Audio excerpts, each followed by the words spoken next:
Eh, kenapa bank syariah itu dalam tanda kutip lebih mahal? Yang pertama, sebelum ini saya jawab, saya ingin meluruskan sedikit. Kadang-kadang di masyarakat itu sering menyatakan, membuat statement yang syariah itu yang murah. Nah, kalau syariah itu harus murah. Iya. Ini yang harus saya luruskan kembali. Kalau belum murah belum syariah katanya. Nah, bank sebelah itu lebih murah, berarti ini syariah. Betul. Ini saya harus luruskan dulu, Ustaz.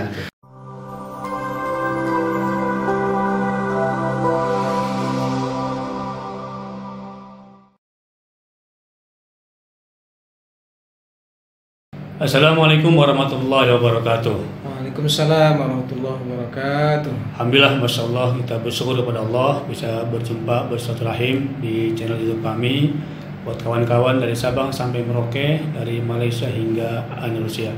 Alhamdulillah, sebelah kanan saya ada praktisi bisnis bidang syariah yang sudah 17 tahun ya.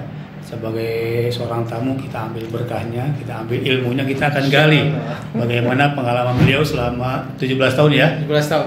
Oke, dengan Pak Darwis. Pak Darwis Lubis ya.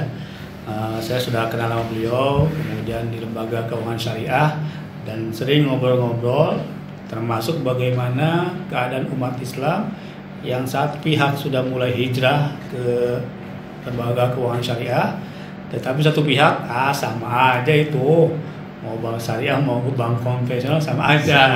Sami maun. Oke, jadi itu Pak pertama mungkin diperkenalkan diri, kemudian bagaimana tanggapan Bapak dari orang yang bilang seperti itu gitu. Sama aja ya. Iya. Jazakallah Ustaz, makasih. Langsung aja Ustaz. Insyaallah mudah-mudahan. Jadi pengalaman saya selama 17 tahun di bank syariah, ini adalah pertanyaan yang paling sering dipertanyakan oleh orang-orang, oleh umat. Sama aja tuh, cuman bedanya satu pakai romini, satu pakai jilbab. Satu pakai akad, satu nggak pakai akad. Saya agak tertarik menjawab ini. Sebelumnya saya kasih analogi dulu, Ustaz. Analoginya begini. Saya jago nih buat rendang ayam. Saya buat rendang ayam. Kemudian ada satu ayam yang saya potong di dapur dengan pakai bismillah. Bismillahirrahmanirrahim. Saya potong. Ayamnya mati, saya potong, bersihin, lalu saya rendang. Ada satu lagi ayamnya itu saya cekek. Mati nih ayam nih. Betul. Terus saya potong-potong juga, bersihin, saya rendang lagi. Ya kan? Lalu datanglah pramusajinya membawa 2 piring ayam. 2 piring ayam dia serahkan ya. Pak Darwis, ini 2 piring ayam. Dia nggak sebut nih mana yang dipotong dengan bismillah, mana yang dicekik tadi. Betul. Lalu saya makan. Wah, enak nih ayam nih. Lalu saya makan satu lagi. Wah, ini lebih enak juga nih. Jadi ketika lalu saya berpendapat, sama ajanya ayam yang dicekik dengan ayam yang dipotong dengan bismillah. Wah, ini yang harus kita luruskan kembali. Inilah analoginya. Apalagi kalau kita yang berasal dari Sumatera Utara, sering kita beli mie goreng tuh, di dapur tuh kokinya goreng mie gitu. Satu pakai goreng pakai minyak misalnya bimoli lah gitu. Satu lagi dia bersihin sama minyak ibab, daging babi gitu misalnya. B2. B2 gitu ya. Lalu dihidangkan di depan kita. Maka kita yang awam, kita yang nggak pergi ke dapurnya, akan berasumsi sama aja. Maka saya bilang di beberapa pertemuan, termasuk waktu saya ngajar, saya sampaikan dulu bahwa ketika kita berdiri di meja saja dan melihat hidangan yang hadir itu di depan mata kita, maka kesimpulan sama saja itu akan hadir di hadapan kita, akan hadir di pikiran kita. Tapi andai kita mau sejenak pergi ke dapur, lihat cara buatnya, pergi ke dapur, lihat cara motongnya, semua kesimpulannya akan batal. Dan langsung kita akan menyampaikan jauh bedanya.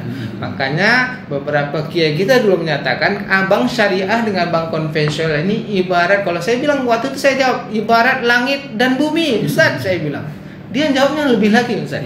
Bukan ibarat langit dan bumi, tapi ibarat langit dan sumur. Allah. Lebih dalam lagi. Karena memang kita tahu bedanya di mana. Salah satu saya ambil contohnya. Contohnya begini. Kalau di bank syariah, ketika ada orang kepingin beli motor, misalnya, kalau ingin beli motor, kita berakad di motornya. Motornya yang kita belikan dan itulah yang dicicil secara berkala oleh nasabah. Misalnya dibeli 10 juta, dijual 12 juta, angsur selama 2 tahun. Tinggal dibagi aja 12 juta bagi 2 tahun. Itulah angsuran per bulan. Jadi kita pulang bawa motor. Tapi kalau di bank konvensional, kita berakadnya di uang. Aku perlu duit 10 juta untuk beli motor. Oh iya, untuk beli motor, Pak? Iya. Nih uangnya, Pak, 10 juta. Bunganya 13%. Jadi nasabahnya pulang bawa duitnya. Kalau yang tadi di syariah bawa motornya. Disitulah kesimpulannya, wa ahallallahu baik wa harrama riba. Yang ini jual beli, yang itu riba. Ya, ini tolong dengar nih, tolong dengar diulang lagi tadi. Jadi luar biasa analogi tadi ya. Kadang-kadang kalau dalil udah berdalil-dalil. Udah berdalil banyak. Ceramah pun udah ceramah-ceramah ya kan. Pengajian di mana-mana udah ngerti riba sampai iya memang riba. Seperti berzina dengan ibu kandung udah paham tuh masyarakat ya kan. Nah, cuman ini tadi saya pun dapat pencerahan memang. Jadi ada masuk ke tempat, satu ayamnya dipakai bismillah, satu disekik. Iya. Ternyata hasilnya sama aja rasanya. Sama, bahkan kalau orang Padang yang rendang itu lebih enak kan yang dicekik. Cuman ternyata gara-gara akad tadi beda hasilnya. Demikian pula masakan tadi, satu pakai minyak yang halal, satunya minyak B2. Kalau akhirnya dia tahu ini masakan dari yang babi tadi, mungkin dimuntahkan. Betul. Cuman baru dapat jawabannya itu kalau mau pergi ke dapur. Nah, oke. Jadi teman-teman semua, tolong buka pikirannya, tolong buka lagi telinganya nih. Ini berkali-kali, bahkan fatwa MUI pun udah 14 tahun ya. Udah 14 tahun yang lalu itu sudah disampaikan beda antara sistem yang bunga dengan sistem yang bagi hasil. Saya tekankan sekali lagi, tolong jangan disamakan lagi nih antara lembaga keuangan syariah dan lembaga yang konvensional. Kayak itu yang pertama, Pak. Yang kedua ini, dia nanti akan bilang, aduh hasilnya ini misalkan bank syariah itu lebih mahal dibandingkan yang konvensional. Saya kan bisnis, saya pengen untung. Kalau mahal, dari mana saya dapat untungnya? Gimana saya bisa jalan ya itu, Pak. Kalau tadi dia bilang sama saja, yang sekarang dia bilang lebih mahal. Lebih mahal pula. Harusnya syariah murah, kan betul, gitu ya? Betul, Pak. Iya. Ya. Ini pertanyaan kedua juga yang paling sering ditanyakan orang, paling banyak gitu. Syariah kok mahal sih? Syariah kok ribet sih? Kadang-kadang biasa begitu. Saya ngambil contoh Ustadz sebelum saya jawab lagi karena saya praktisi. Kalau secara fikihnya, secara hadisnya ya sudahlah, kita serahkan kepada ahli-ahlinya. Tapi secara praktisi, kenapa bank syariah itu dalam tanda kutip lebih mahal? Yang pertama, sebelum ini saya jawab, saya ingin meluruskan sedikit. Kadang-kadang di masyarakat itu sering menyatakan, membuat statement yang syariah itu yang murah. Nah, kalau syariah itu harus murah. Iya. Ini yang harus saya luruskan kembali. Kalau belum murah, belum syariah katanya. Bank sebelah itu lebih murah, berarti ini syariah. Betul. Ini saya harus luruskan dulu, Ustaz. Jadi analogi atau cara mengambil kesimpulan hukumnya ini ada kekeliruan sedikit. Kalau kita berasumsi bahwa yang murah itulah yang syariah, saya ambil analogi begini. Kalau nikah perlu minimal biaya 5 juta nih. Iya, betul. Bayar tuan kadi, pergi ke kantor KUA, motong kambing minimal, undang tetangga, makan-makannya plus minus 5 juta habis. Belum seserahannya. Maharnya gitu. Betul. Kalau kumpul kebo, 500.000 mah udah berlebih kadang-kadang. Iya. Lalu dengan asumsi seperti ini, kalau kita analogikan tadi yang syariah itu yang murah, dia berkesimpulan, dia bilang begini, kumpul kebo itu lebih syariah daripada nikah katanya. Iya. Saya luruskan, betul. Salah dia mengambil istimbat hukumnya, salah dia mengambil kesimpulan akhirnya. Ini harus dilurusin dulu, Ustaz. Iya. Kalau nggak dilurusin nanti susah nih. Betul. Nah, gitu. Jadi harus dilurusin dulu. Kalau syariah itu bukan dari arti kata kategorinya harus murah. Iya. Gitu. Ini harus dilurusin dulu. Yang kedua, Kalau saya ulang nih Pak ya. Boleh. Biar teman-teman nonton kemudian betul-betul dengerin nih. Kalau asumsinya masih syariah itu murah, yang konvensional harus lebih murah, nah ini belum tepat kan? Belum tepat. Tidak tepat Cara gitu. mengambil kesimpulannya Iya, salah betul, ya. betul. Kalau kita cara mengambil sampelnya sudah salah, maka akhirnya saya Iya, salah nanti betul, gitu. betul. Nah, kira-kira begitu. Ya, jadi tolong nih buat teman-teman semua, termasuk para subscriber, saya pun seperti itu dengernya. Oh, kalau syariah masih mahal, ya itu belum syariah. syariah, Nah, ini tolong diperbaiki, oke ya? Iya. Itu yang pertama. Yang kedua, saya analogi lagi nih tadi. Ini karena ini pertanyaan paling sering ditanyakan orang. Kalau yang murah itu yang lebih syariah gitu. Saya ambil contoh beginilah. Kalau daging sapi, saya pergi ke pasar itu harganya 110.000 sampai 120.000 sekilo. Saya beli sekilo 110.000. Tapi kalau daging babi, saya pergi ke pasar belinya itu cuma 70.000 sampai 80.000 sekilo gitu. Lalu saya berasumsi lebih murah daging babi, berarti daging babi ini lebih syariah dong dibanding daging sapi ya. Kan ini asumsi yang salah gitu. Cara mengambil kesimpulannya salah. Kalaupun misalkan itu nggak dikasih merek kan? Betul. Sama-sama daging nih kan? Sama-sama gitu kan? daging Ya, itu. ya. Oh, saya kasih merek. Tapi kalau sudah dikasih merek udah pasti. Betul. Ya, itu kan syariah. Jadi tolong dong tinjau kembali bahwa yang syariah itu bukan kategorinya yang murah gitu. Ya. Yang syariah itu adalah yang melakukan tahapan-tahapan fikih muamalah dalam melakukan transaksinya. Nah, itu kategorinya. Nah, jadi ini yang harus kita luruskan kembali. Jadi yang syariah itu adalah yang mengikuti tahapan-tahapan transaksi fikih muamalah dalam melakukan transaksinya. Bukan yang murahnya atau bukan yang lebih gampang dapatnya gitu. Nah, itu yang pertama. Yang kedua, secara teknis memang Ustadz harus saya sampaikan dan saya akui juga kalau ini teknis sekali, tapi nggak apa-apa untuk tambahan pengetahuan bagi rekan-rekan. Kalau kami di perbankan ada namanya biaya dana atau cost of fund gitu. Cost of fund inilah ibarat kita berdagang, kita dapat modal minyak kasturi misalnya, ini modalnya 20.000. Ketika modalnya 20.000, berarti saya harus jual ini di atas 20. 25 atau 27 gitu. Saya dapat untung 5.000 atau 7.000. Modal awal inilah yang menentukan harga jual akhir.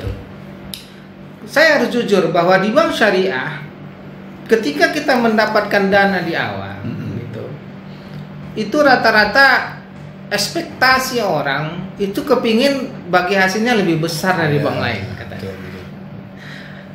Di bank yang sudah settle, yang sudah cukup kuat pondasinya, biaya dana ini plus minus cuma 1%, Ustaz. Hingga maknanya kalau dia biaya dana cuma 1%, dia jual di posisi misalnya 9%, dia dapat untung 8, sudah 8 itu. Hingga ketika dia mendapat modalnya agak mahal, mau nggak mau dia juga harus jual agak tinggi dari situ. Itu rata-rata kondisi dalam praktisnya. Mengapa bank syariah itu agak sedikit lebih mahal? Pak, bisa nggak dalam kuliah sering kita bahas, Pak bisa nggak lebih murah dari bank konvensional? Saya bilang bisa. Syaratnya cuma satu, saya bilang. Ada nasabah yang menabung, tapi dia menitipkan dengan akad wadiah saja, full semua wadiah. Nah, ini teknis sekali, Ustaz. Jadi kalau dia akad teknis wadiah, dia akan terjadi kewajiban kita untuk memberikan bagi hasil. Kita bisa bermain di situ untuk harga jualnya yang lebih murah. Kalau dalam teknisnya lagi ada namanya akad mudharabah muqayyadah. Kita boleh menetapkan menempatkan dana, nanti kita berbagi hasil dari hasil dananya itu. Cuman masalahnya nasabah-nasabah yang tipikal begini, susah jadinya. Itu aja, Ustaz, mudah-mudahan. Oke, jadi penting juga disampaikan ulang bahwa murah atau tidak murah bukan merupakan suatu patokan bahwa ini syariah atau tidak, tapi ada ketentuan-ketentuan dari Allah dan Rasulnya yang kita harus ikut aturan tersebut. Betul, Ustaz. Karena memang kalau kita dengar azan kan hayya 'alas shalah, hayya 'alal falah kan, kemenangan. Bukan dari yang lain, bukan banyak sedikitnya, bukan murah atau mahalnya, tetapi ketaatan kepada Allah. Aturan-aturan yang ada. Gitu. Oke teman-teman semua ya. Yang ketiga nih Pak Ustadz. Yang ketiga ini, oke deh, saya hijrah nih dari bank konvensional, saya hijrah ke yang syariah. Dari lembaga yang ini konvensional, saya udah ke syariah. Oke deh, ini halal. Oke deh, bagaikan langit dan sumur ya. Terus mahal. Oke deh, mahal sedikit saya perjuangkan deh. Nah, ketika dia mulai berinteraksi dengan lembaga keuangan syariah, ada lagi muncul nih, dia bilang, Apa tuh? Pak Ustadz, ribet nih urusannya. Oh, ada satu lagi ribet ya. Ribet nih. Susah Saya ya. kalau ke bank yang ini lancar Lancar aja. lancar, mudah, enak gitu. Tapi kalau udah bank syariah, udah mesti kita mahal, kita ngalah, kemudian emang lebih susah lagi. Kemudian pas administrasi ribet pula, ini gimana jadinya? Tolong nih Pak, tolong ini dari teman-teman juga pengajian ya kan, yang kebetulan banyak anak-anak muda, termasuk yang ngerekam juga, dia sedang hijrah semua. Iya. Akhirnya pas dia mau hijrah, udahlah, akhirnya jadi putus asa dia mau hijrah ke lembaga syariah ini itu Pak. Memang uniknya bank syariah itu dua, Ustaz. Uniknya pertama, bank syariah itu diaudit oleh akuntan. Dalam hitung-hitungannya, jurnal-jurnalnya, dia diaudit oleh akuntan. Tapi ada satu lagi yang tidak dilakukan di bank konvensional. Bank syariah itu diaudit transaksi fikihnya. Tuh, terus gimana ya? Jadi di audit transaksi fikihnya. Ini harus ada tulisan tuh di bawah video ini. Pertanyaannya, siapa yang mengaudit transaksi fikihnya? Yang mengaudit transaksi fikihnya adalah Dewan Syariah Nasional. Betul. Makanya kalau kita berani membuat bank syariah, harus ada satu kursi disiapin untuk Dewan Pengawas Syariahnya di situ. Mereka harus uji kompetensinya, harus lulus. Mereka ahli fikih, bukan ahli matematika. Mereka ahli fikih, bukan ahli astronomi. Mereka ini mengaudit. Itu tidak ada di bank sebelah. Bank sebelah nggak ada, Ustaz. Tidak ada kursinya, Nggak tidak ada tempat kursinya. parkirnya, nggak ada mejanya, nggak ada kerja di situ. Nggak ada. Kosong. Jadi ibarat kalau kita ini ada dua loketnya, Ustaz. Betul. Nah, kalau di konvensional satu aja loketnya. Lulus lancar tuh Langsung. ya. Ini udah lulus satu pihak, nggak bisa. Nah, loket ada kedua. imigrasi lagi gitu. Betul. Kira-kira begitu. Jadi inilah yang terkadang memang ditafsirkan oleh beberapa nasabah memperlambat. Iya. Tapi sebetulnya kalau bagi kita yang paham tentang syariah, ini adalah memastikan bahwa kita tidak riba. Allah. Memastikan bahwa kita halal dan itu memang tidak halal. Jadi satu tambahan loket ini ibarat sekarang lah katanya flu COVID ini. Iya. Kita kalau mau masuk ditambah satu disensor dulu nih. Ini kan jadi makin lama masuk tokonya gitu. Tapi inilah yang menyebabkan kita memastikan bahwa dia masuk tidak membawa virus. Betul. Dalam badan Tapi sehat memang ada sensor dulu minimal 5 menit 5 detik kan ya. Oh 36 suhunya boleh masuk Pak silakan gitu. Nah, itulah yang saya analogikan bahwa itulah yang dilakukan oleh bank syariah. Maka ketika dia secara jurnal akuntansinya dia aman, safe, tapi ada satu lagi loket yang harus dilaluin bahwa semua transaksinya sudah dilakukan sesuai syariah. Saya pernah dikomen oleh Dewan Pengawas Syariah kita sendiri secara internal. Kenapa? Karena ketika kita melakukan jual beli, dia tidak melihat ada bukti kwitansinya di situ. Di transaksinya, dia komen itu bahwa ini belum sempurna murabahannya karena nggak ada kwitansinya yang dilampirkan. Kalau di konvensional, Ustaz, nggak pernah ditanya itu. Betul. Makanya Bank Syariah selalu menelpon nasabahnya, Bu, kwitansinya tolong anterin karena Ibu kan jual beli murabah. Nah, ini yang sebagian orang menganggap ini ribet. Tapi sebagian orang yang paham tentang fikih muamalah, inilah sebetulnya. Contohnya, Ustaz, ya, kalau saya analogikan tadi, kalau untuk memotong ayam tadi saya mematikan ayamnya dengan cara mencekik, saya nggak perlu asah pisau. Betul. Saya nggak perlu nyiapin pisau. Itu simple, cepat, mati juga nih ayam nih, cekek doang. Pak Ustadz lagi pendekar Jawara Banten, ya kan? Cukup dilihat itu aja tuh mati tuh ayam tuh gitu ya. Nah, tapi kalau kita mau syariah harus asah dulu sunnahnya tuh, tajamin tuh pisau tuh. Nah, yang kedua ayamnya jangan disiksa tuh, gitu. Nah, ditajamin dulu pisau perlu waktu sedikit. Nah, cuma baru kita sembelih gitu. Nunggu sembelih itu harus dibiarin mati dulu, enggak langsung sembelih langsung masukin air panas, nggak boleh. Itu ribet bukan tuh? Itu ribet bukan? Sebagian orang itu ribet, tapi sebetulnya itulah kaidah fikih yang menyebabkan ayam ini menjadi halal, ayam itu tidak halal. Kira-kira itu satu. Yang kedua, saya ingin menyampaikan juga, oke lah, mungkin dalam proses transaksinya ada sedikit tahapan-tahapan yang dilaluinya. Cuman ada sedikit analogi yang agak menggelitik kita, Ustaz. Saya ingin bertanya, apakah di bank syariah sekarang sudah ada internet banking? udah ada. Mau ngirim 1 miliar saya cukup di laptop. Ribet nggak? Saya rasa nggak ribet lagi sekarang. Iya.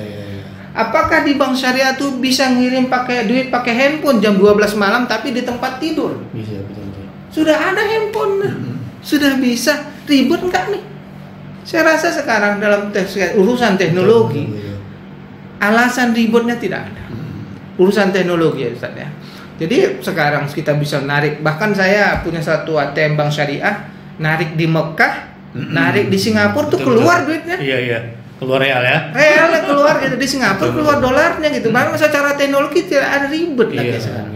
Tapi memang kita akui juga untuk masalah pembiayaan memang ada tahapan syariah fikih yang tidak boleh dilompatin. Karena itulah yang menjadi pembeda kita. Jadi kalau kita memahami secara konteks secara keseluruhan, insya Allah kita akui lagi. Sekarang tidak ada rukhsah lagi bahwa kita berbank konvensional. Segeralah pindah, segeralah hijrah. Karena apa? Karena kita juga belum tahu apakah bulan depan kita masih hidup atau Allah. Jangan pula gara-gara perkara riwa ini, yang tadinya kita mau masuk surga ditunda dulu sama malaikat. Tar dulu lo, selesai nih urusan kayak gitu Ustaz kira-kira. Oke teman-teman semua ya, tolong dicek dompetnya. Ini yang rekam juga tolong dicek dompetnya ya kan. Masih ada kan ATM yang konvensional ya kan. Kemudian yang lainnya masuk. Jadi 3 tadi ya. Pertama tentang akad halal haramnya, kemudian beda dong yang syariah dengan yang konvensional. Yang kedua tadi kok mahal sih syariah? Betul. Udah dapat jawabannya. Yang ketiga kok ribet sih? Udah juga dapat jawabannya. Kemudian yang terakhir nih. Yang terakhir, oke, ini sudah syariah. Sudah betul akadnya, didukung oleh ulama. Kemudian kok masih kalah jauh berkembang ya dengan yang konvensional. Padahal umat Islam di Indonesia mayoritas. Ini ayah naon ini. Ini ada apa ini? Kenapa Fatwa MUI sudah 14 tahun lalu ini menyatakan supaya hijrah ke langkah syariah. Tapi kok pertumbuhannya masih biasa-biasa aja. Pertanyaan Ustadz ini pernah dibahas dan pernah diteliti oleh kawan-kawan kita di satu perguruan tinggi. Sebelum saya jawab ke materi itu, satu lagi ditambah. Kenapa Indonesia termasuk negara korupsi paling besar di dunia? Ini berbanding lurus ini dengan petani Ustaz. Padahal muslimnya paling besar, orang muslimnya banyak, tapi korupsinya juga paling besar. Kesimpulan penelitian itu adalah bahwa karakteristik Islamnya orang Indonesia hanya mau dia berbicara halal dan haram hanya untuk 2 sebab. Pertama sebab karena makanan. Kalau makanan ini kita itu strike gitu. Halal haram, nah itu makanan. Yang kedua, dia mau bicara halal dan haram kalau untuk masalah urusan-urusan yang tanda kutip tidak menyentuh dengan dirinya. Tapi kalau untuk bicara amplop, sogokan gitu, apalagi ngambil hak orang, dia nggak mau bicara halal dan haram gitu. Disimpan dulu tuh kitab nama dia gitu. Ternyata kesimpulan penelitian itu adalah kita hanya mau berbicara masalah halal dan haram itu urusan makanan saja. Padahal Islam itu kafah. Kafah, kalau bisa dari ujung rambut sampai ujung kaki. Dalam aktivitas muamalah harus Islam. Jadi inilah salah satu penyebab. Memang karakteristik kita seperti itu. Kalau untuk berpolitik, apalagi. Itu jarang yang melihat seperti itu. Panduan Islam tentang politik. Hingga inilah salah satu penyebabnya. Kenapa bank syariah tidak begitu berkembang? Karena terus terang banyak memang umat Islam ini sendiri yang tidak mau bertransaksi syariah. Sampai saya sering pernah di satu media sosial di Facebook berdiskusi dengan satu orang teman. Dia bilang bank syariah ini tidak syariah. Terus saya sampaikan, inilah yang paling syariah yang bisa kita hadirkan saat ini di hadapan umat. Kalau antum punya satu skema atau satu bank yang lebih syariah lagi, ya monggo silakan. Kami sudah membuat sesuai dengan fatwa Majelis Ulama. Kami sudah melakukan proses-prosesnya sesuai dengan fatwa. Lalu kita bilang tidak syariah. Lalu dengan daripada nggak syariah, bagus gua ke bank konvensional. Inilah pendapat yang harus kita luruskan lagi. Jadi berkembangnya bank konvensional itu jawabannya cuma satu. Karena banyak nasabahnya di situ. Nah, Anda ini bisa kita alihkan. Semua kita sepakatlah bertransaksinya di bank syariah. Saya rasa semua bank konvensional bisa kita kalahkan. Yang membuat kita sedih sampai sekarang porsi kalau kita diskusikan market share bank syariah itu bergerak antara 5% sampai 6% saja di seluruh Indonesia. Padahal mayoritas kita berada di situ. Artinya dari 100 orang itu baru 5 orang yang tersentuh. Betul. Yang mau berbank syariah. Yang lain orang mau nggak mau, atau dia bilang sama aja, atau memang sama sekali dia nggak mau gitu. Yang lebih sedihnya kita, Ustaz, ada pendapat menyatakan saya nabung di bank konven, nggak saya ambil marginnya, nggak saya ambil bunganya, ya udah nggak apa-apa. Dia lupa tuh. Lupanya apa? Kalau kita ngasih duit kita dengan orang yang tidak amanah, maknanya dia akan putarkan duit kita untuk bisnis-bisnis dia yang tidak amanah. Jadi kalau kata Ustadz saya, dia sampaikan begini, kalau kita menabung di bank konvensional, nggak ngambil bunganya, nggak ngambil bunganya setiap bulan, kita itu sebetulnya adalah pejuang riba sejati. Pejuang riba sejati. Kenapa? Karena kita lah sebetulnya yang memberikan supply terbesar untuk bisnis riba itu. Pejuang riba sejati kita. Kenapa? Karena duit kita lah yang membuat bank riba itu menjadi besar. Duit kita lah yang ada di situ yang bisa mereka putar-putarkan. Menurut mereka, kita lah yang di situ yang mereka bisa buat untuk diskotik, buat untuk hotel, buat untuk ternak babi gitu. Kalau di bank syariah nggak ada itu. Jadi ada satu yang harus kita luruskan kembali, bahwa pendapat bahwa menempatkan dana di bank konvensional dengan tidak mengambil bunganya itu adalah bentuk semacam penghindaran kita dari riba. Saya bilang itu adalah salah besar. Karena apa? Karena pada dasarnya itulah yang menjadi investor sejatinya bank riba, hingga membuat bank riba itu tetap eksis dan tetap semakin besar. Dan itu tugas kita bersama untuk menyelesaikan masalah-masalah ini. Saya rasa itu dulu, Ustaz. Masya Allah, alhamdulillah, masya Allah ya. Jadi teman-teman semua, ini pertemuan yang penuh barokah. Mudah-mudahan dapat hikmahnya. Kemudian perlu kita dukung nih.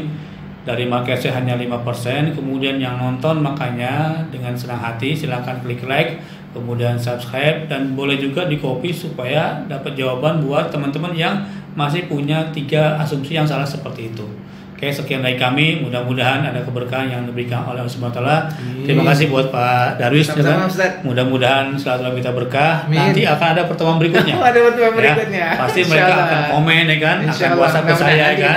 Nanti kita akan lebih bahas lagi, tak lain dan tak bukan. Ini akan menjadi amal jariah kita semua. Kita meninggal dunia, ini akan kita videokan, akan kita abadikan. Semoga ada 1, 2, 3 orang yang mendapatkan hidayah, inspirasi daripada bincang kita kali ini. Terima kasih. Satu pesan saya, Ustaz, terakhir, marilah kita berhijrah ke bank syariah. Mau milih bank mana saja saya nggak mikirin. Mau bank syariah Mandiri, BSM, Muamalah, dan semua. Sekarang bank-banknya sudah banyak yang taubat. Betul. Bank syariah sudah menjadi ke syariah, maknanya banknya sudah taubat. Tinggal umat ini, Ustaz. Alhamdulillah. Ya nunggu. Mari kita berhijrah. Kalau menunggu sempurna, tidak ada yang sempurna. Makhluk ciptaan Allah saja tidak semuanya sempurna. Ada yang tangannya putus, ada yang matanya buta, apalagi ciptaan manusia. Tapi ketidaksempurnaannya itulah nanti yang akan menjadi perhitungan kita di akhirat, menjadi semacam amal ibadah kita nanti di akhirat.